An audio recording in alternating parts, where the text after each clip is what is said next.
I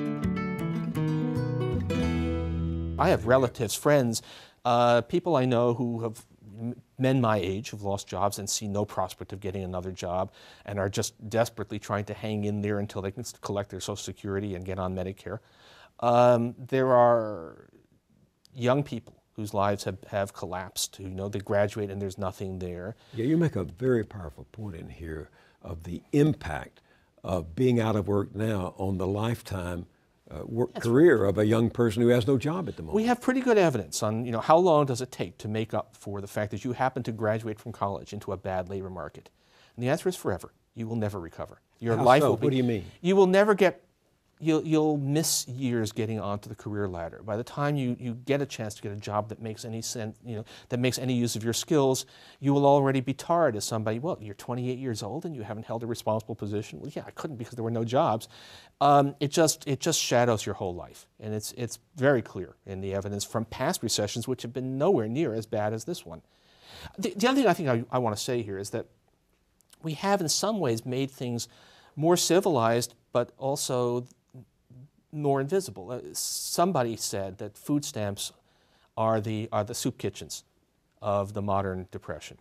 That there are a lot of people who would be standing in line to get that soup, who are instead, and it's a good thing, who are instead getting, I guess now called SNAP, Supplementary Nutritional Assistance Program, but who are getting those debit cards and are getting essential foodstuffs, and they're at the grocery store and they look like anybody else, but the fact of the matter is they are still as desperate. They're getting by day to day with the aid of a trickle of government aid, just like the people who were standing in line at the soup kitchens in the 30s, but they're not visible. We don't have guys selling apples on street corners, partly because the city licensing wouldn't allow that anymore. But we do have, again, we've got people who've been out of work for more than a year. The U.S. social system is not designed to take care of somebody who's been out of work. We have unemployment insurance that's intended to deal with short spells of unemployment. So there's an enormous amount of misery, but it is mostly hidden. So that's why you refer to it, even though the optics have changed, as a, quote, vast, unnecessary catastrophe. Yeah, it's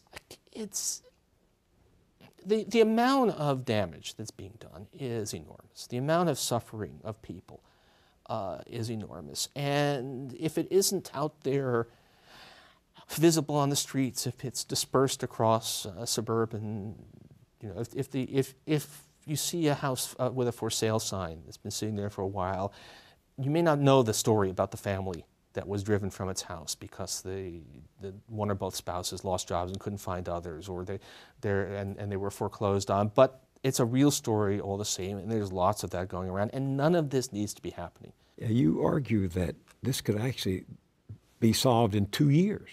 That's right, and that's based on that's not a number plucked out of thin air. That's a guess at how long it would take to get a serious spending program going. And we can actually make a lot of difference in it even quicker than that, because the fact of the matter is, far from having an effective job creation program, we've actually been pulling back. We've seen state and local governments lay off hundreds of thousands of school teachers. We've seen public investment in basic stuff like road repair cut way back. If we just went back to normal rates of filling potholes and normal rates of employment to school teachers, that could be done in months.